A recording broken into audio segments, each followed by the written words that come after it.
ओम। अथ त्रयोदशोऽध्यायः।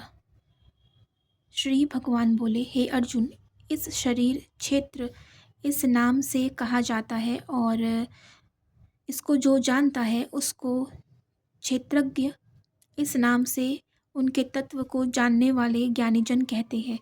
हे अर्जुन, तू सब क्षेत्रों में क्षेत्रज्ञ अर्थात जीवात्मा भी मुझे ही जान। और क्षेत्रयज्ञों को अर्थात विकार सहित प्रकृति का और पुरुष का जो तत्व से जानना है वह ज्ञान है, ऐसा मेरा मत है। वह क्षेत्र जो और जैसा है तथा जिन विकारों वाला है और जिस कारण से जो हुआ है तथा वह क्षेत्रज्ञ भी जो और जिस प्रभाव वाला है, वह सब संक्षेप में मुझसे सुन। यह क्षेत्र और क्षेत्रज्ञ का तत्व ऋषियों द्वारा बहुत प्रकार से कहा गया है और विविध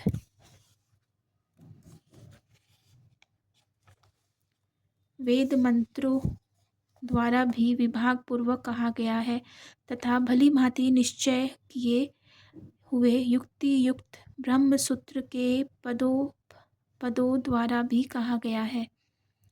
5 महाभूत अहंकार, बुद्धि और मूल प्रकृति भी तथा 10 इंद्रियां, एक मन और 5 इंद्रियों के विषय अर्थात शब्द, स्पर्श, रूप, रस और गंध तथा इच्छा, द्वेष, सुख, दुख, स्थूल देह का पिंड, चेतना और धृति, इस प्रकार विकारों के सहित यह क्षेत्र संक्षेप में कहा गया। श्रेष्ठता के अभिमान का अभाव, दंभाचरण का अभाव, किसी भी प्राणी को किसी प्रकार भी न सताना, क्षमा भाव, वन वाणी आदि की सरलता, श्रद्धा भक्ति सहित गुरु की सेवा, बाहर भीतर की शुद्धि, अंतःकरण की स्थिरता और मन इंद्रियों सहित शरीर का निग्रह।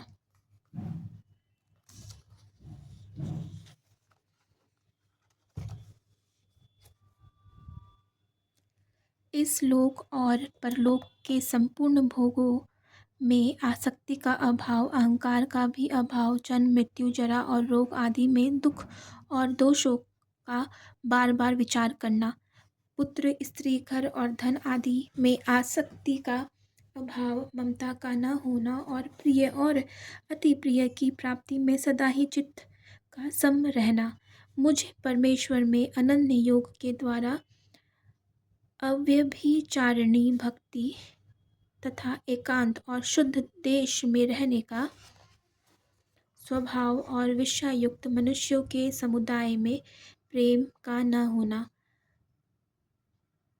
अध्यात्म ज्ञान में नित्य स्थिति और तत्व ज्ञान के अर्थ रूप परमात्मा को ही देखना, यह सब ज्ञान है और जो इससे विपरीत है वह अज्ञान है, ऐसा कहा है। जो जानने योग्य है तथा जिसको जानकर मनुष्य परमानंद को प्राप्त होता है, जिसको भली भांति कहूँगा, वह अनादि वाला पर ब्रह्म न सत ही कहा जाता है न असत ही। वह सब ओर हाथ पैर वाला, सब ओर नेत्र, सिर और मुख वाला तथा सब ओर कान वाला है, क्योंकि वह संसार में सबको व्याप्त करके स्थित है। वह संपूर्ण इंद्रियों के विषयों को जानने वाला है, परंतु वास्तव में सब इंद्रियों से रहित है तथा आसक्ति रहित होने पर भी सबका धारण पोषण करने वाला और निर्गुण होने पर भी गुणों को भोगने वाला है। वह चराचर सब भूतों के बाहर भीतर परिपूर्ण है और चर अचर भी वही है, और वह सूक्ष्म होने से अविज्ञ है तथा अति समीप में और दूर में भी स्थित वही है। वह परमात्मा विभाग रहित एक रूप से आकाश के सदृश परिपूर्ण होने पर भी चराचर संपूर्ण भूतों में विभक्त सा स्थित प्रतीत होता है तथा वह जानने योग्य परमात्मा विष्णु रूप से भूतों को धारण पोषण करने वाला और रुद्र रूप से संहार करने वाला तथा ब्रह्मा रूप से सबको उत्पन्न करने वाला है। वह परब्रह्म ज्योतियों का भी ज्योति है। ज्योति एवं माया से अत्यंत परे कहा जाता है। वह परमात्मा बोध स्वरूप जानने के योग तथा एवं तत्व ज्ञान से प्राप्त करने योग्य है और सबके हृदय में विशेष रूप से स्थित है। इस प्रकार क्षेत्र और ज्ञान और जानने योग्य परमात्मा का स्वरूप संक्षेप से कहा गया। मेरा भक्त इसको तत्व से जानकर मेरे स्वरूप को प्राप्त होता है। प्रकृति और पुरुष इन दोनों को ही तू अनादि जान और राग द्वेषादि विकारों को तथा त्रिगुणात्मक संपूर्ण पदार्थों को भी प्रकृति से ही उत्पन्न जान। कार्य और करण को उत्पन्न करने में हेतु प्रकृति कही जाती है और जीवात्मा सुख दुखों के भोक्तापन में अर्थात भोगने में हेतु कहा जाता है। प्रकृति में स्थित ही पुरुष प्रकृति से उत्पन्न त्रिगुणात्मक पदार्थों को भोगता है और इन गुणों का संग ही इस जीवात्मा से अच्छी बुरी योनियों में जन्म लेने का कारण है। इस देह में स्थित यह आत्मा वास्तव में परमात्मा ही है। वह साक्षी होने से उपदिष्टा और यथार्थ सम्मति देने वाला होने से उन्मुक्ता, सबका धारण पोषण करने वाला होने से भरता, जीवन रूप से भोक्ता, ब्रह्मा आदि का भी स्वामी होने से महेश्वर और शुद्ध सच्चिदानंद घन होने से परमात्मा ऐसा कहा गया है। इस प्रकार पुरुष को और गुणों के सहित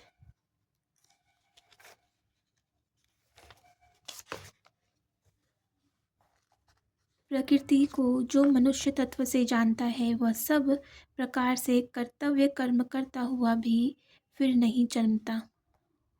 उस परमात्मा को कितने ही मनुष्य तो शुद्ध और सूक्ष्म बुद्धि से ध्यान के द्वारा हृदय में देखते हैं, अन्य कितने ही ज्ञान योग के द्वारा और दूसरे कितने ही कर्म योग के द्वारा देखते हैं अर्थात प्राप्त करते हैं, परंतु इनसे दूसरे अर्थात जो मंद बुद्धि वाले पुरुष हैं वे इस प्रकार न जानते हुए दूसरों से अर्थात तत्व के जानने वाले पुरुषों से सुनकर ही तदनुसार उपासना करते हैं और वे श्रवण परायण पुरुष भी मृत्यु रूप संसार सागर को निसंदेह तर जाते हैं।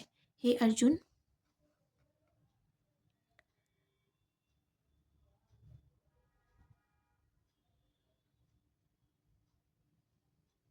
या वना मात्र जितने भी स्थावर जगम प्राणी उत्पन्न होते हैं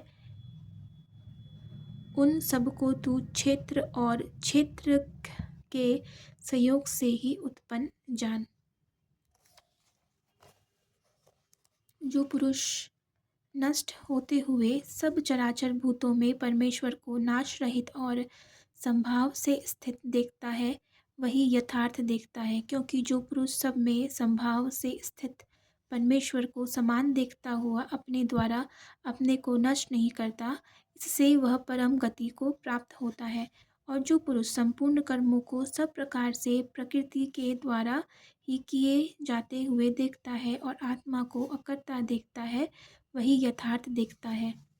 जिस क्षण यह पुरुष भूतों के पृथक पृथक भाव को एक परमात्मा में ही स्थित तथा उस परमात्मा से ही संपूर्ण भूतों का विस्तार देखता है, उसी क्षण वह सच्चिदानंद घन ब्रह्म को प्राप्त हो जाता है।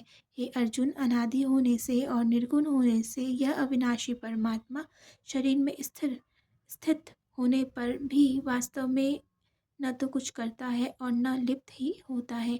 जिस प्रकार सर्वत्र व्याप्त आकाश सूक्ष्म होने के कारण लिप्त नहीं होता, वैसे ही देह में सर्वत्र स्थित आत्मा निर्गुण होने के कारण देह के गुणों से लिप्त नहीं होता। हे अर्जुन, जिस प्रकार एक ही सूर्य इस संपूर्ण ब्रह्मांड को प्रकाशित करता है, उसी प्रकार एक ही आत्मा संपूर्ण क्षेत्र को प्रकाशित करता है। इस प्रकार क्षेत्र और क्षेत्रज्ञ के भेद को तथा कार्य सहित प्रकृति से मुक्त होने को जो पुरुष ज्ञान नेत्रों द्वारा तत्व से जानते हैं, वे महात्मा जन परम ब्रह्म परमात्मा को प्राप्त होते हैं।